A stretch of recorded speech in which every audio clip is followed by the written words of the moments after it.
वैसे एक चीज है, इन्होंने ये सिखा दिया कोरोना काल में कि हाथ धोने का अभ्यास जारी रखिए।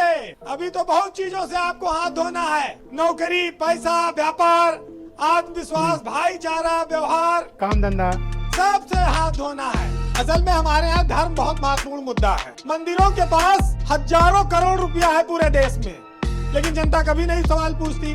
चाहे भूखों मर जाए, चाहे जितनी बेरोजगारी आ जाए, नहीं कहती हमें दे दो। अब सबसे बड़ी बात यह है कि अगर आप गुंडागर्दी, भ्रष्टाचार, बेरोजगारी, महंगाई, पेट्रोल, डीजल, इन पर बात करोगे तो सरकार बात नहीं करेगी, और ज्यादा पूछोगे तो हिंदू भी खतरे में आ सकता है। कोई बहुत बड़ी बात नहीं है। लेकिन इतना जान लीजिए कि जो लोग भगवान और इंसान सबको धोखा देते हैं, उनका भी रिटर्न टिकट कंफर्म है। राजनीतिक दल और सरकारें एक और मंदिर तो जाती हैं, लेकिन जो लोग भगवान को बहुत याद कर रहे हैं, वो इतना जान लें कि अगर किसी दिन भगवान ने उनको याद कर लिया तो फिर माले टंगी मिलेगी फोटो पे। और आज बीजेपी सरकार केंद्र में 7 साल हो गया, यूपी में 4 साल होने जा रहा है। ये कहते हैं पीएफआई फंडिंग हो गई, फलाना जगह दंगा हो गया, उन्होंने ऐसा कर।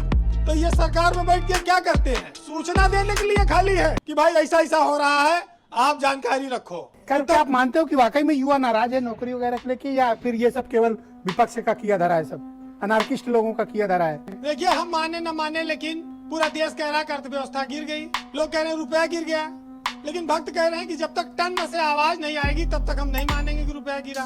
खूब लूटो, लूटने वाले को भी छूट, जो लूट रहा है वो खूब चिल्लाए, उसको भी छूट। जनता को इतना कुचल दो कि बस वो जिंदा रहने को ही अपना विकास समझे, बाकी वो कुछ मांगे ना। ऐसे ही भारत निर्माण हो रहा है। भाई रात दिन मीडिया खाली ये दिखाता है कि सीबीआई सुशांत के घर पहुंची, कंगना रनौत एयरपोर्ट पहुंची और रिया जेल पहुंची। मीडिया ये नहीं दिखाता है कि बेरोजगारी कहां पहुंची, चीन की सेना कहां तक पहुंची, जीडीपी कहां पहुंची, और ना ये चाहते दिखावे। लेकिन उनको साथ साथ ये भी डर सता रहा है कि जो हिंदू, मुसलमान, सिख, ये सब जो एक जगह इकट्ठा हो गए, एक चूल्हे पे इनका भोजन शुरू हो गया है, ये भी बीजेपी के लिए खतरे का संकेत है। अगर किसान आंदोलन को ये बताया जाएगा कि ये देश विरोधी है और ये किसान नहीं है, तो बीजेपी के नेताओं को गांव में ये भी बताना पड़ेगा कि 80 रुपया डीजल जो बिक रहा है किसानों के लिए, वो भी फायदेमंद है कि नहीं है, इसका भी जवाब देना पड़ेगा। किसानों के बच्चों की स्कूल की फीस कोरोना काल में क्यों माफ नहीं हुई, ये भी उनको बताना पड़ेगा। एक ट्यूबवेल का जो पहले 500 से 700 रुपए के बीच गांव में बिजली बिल आता था, अब उस ट्यूबवेल का 2500 से 3000 के नीचे किसी का बिल नहीं आता है मिनिमम। तो ये बीजेपी सरकार का तोहफा है किसानों को।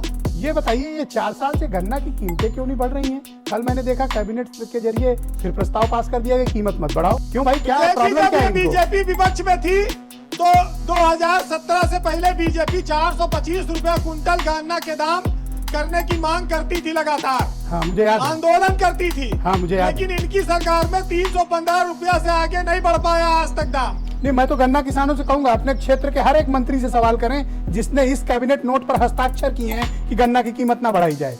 देखिए, इन्होंने वोट ले लिया और उसके बाद जनता को उनके हाल पर छोड़ दिया। पेट्रोल 100 रुपया पार चला जाए, आलू 70 रुपए में बिक जाए, प्याज 100 रुपए के आसपास पहुंच जाए, महंगाई चरम पे पहुंच जाए, और बस खाली राष्ट्रवाद, हिंदू मुस्लिम, पाकिस्तान, यही चलता रहे। अरे इससे पेट भरना है हिंदू मुस्लिम से?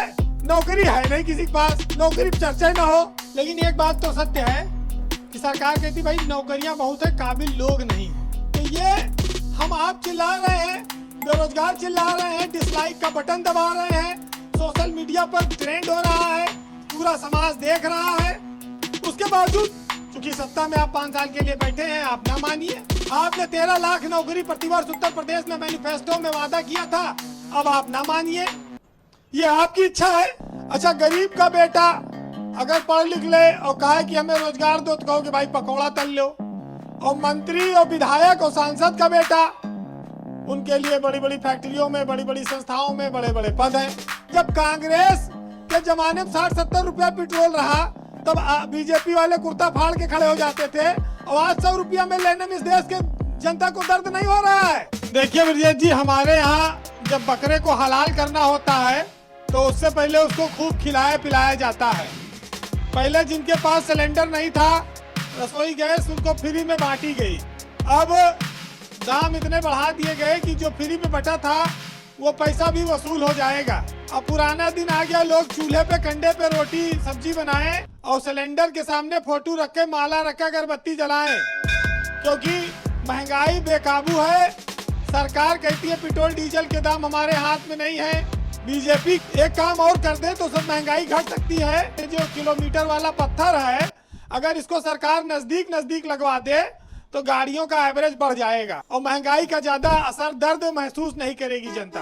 बीजेपी देखिए एक चीज तो है, पहले कहती साहब कोरोना था, किसी तरह से हमने देश संभाला और तमाम सारी चीजें। पूरी दुनिया में पेट्रोल डीजल के दाम कच्चे तेल के कम रहे, लेकिन हिंदुस्तान में घटा नहीं, बढ़ते रहा। किसी तरह से जो है अच्छे दिनों के सदमे से लोग बाहर निकले थे, तब तक सरकार ने आत्मनिर्भर दे मारा। अब उसको लेकर लोग झेल रहे हैं। देखिए बीजेपी की प्रवक्ता बैठी है, उन्होंने कहा कि भाई केंद्र सरकार के हाथ में तेल के दामों को कंट्रोल करना नहीं है। बस खाली ये बता दें कि जब ये विपक्ष में थे तो क्या इनको इस बात की जानकारी नहीं थी, जब ये प्रदर्शन करते थे पेट्रोल डीजल की महंगाई पर? कोरोना काल में सरकार ने बड़ा संभाला, किसको? अपने राजकोष को संभाला। ये चीजों को लोग समझ रहे हैं और सरकार एक योजना भी लाने जा रही है, जेब हल्का करो योजना। ये भी इस देश में बहुत जल्दी शुरू होने वाला है। जो लोग इसका विरोध करेंगे वो टुकड़े टुकड़े कहलाएंगे, देशद्रोही कहलाएंगे। इसलिए कहा गया है कि मुंह पे मास्क लगाओ, मुंह बंद रखो। बीजेपी के पास बहुत सारी हथियार हैं महंगाई की ओर से ध्यान हटाने का। संपत सरन एक साहित्यकार है, उन्होंने लिखा है बीजेपी के पास एक कैसेट है, कॉपीराइट है उसका, वो परमानेंट बजता है और उसमें है कि पेट्रोल डीजल हमारे हाथ में नहीं है, रुपया अंतर्राष्ट्रीय कारणों से गिर रहा है, महंगाई बेरोजगारी के लिए कांग्रेस जिम्मेदार है, बाकी सारी समस्याएं नेहरू छोड़ गए हैं और फिर भी कोई दिक्कत हो तो पाकिस्तान चले जाओ।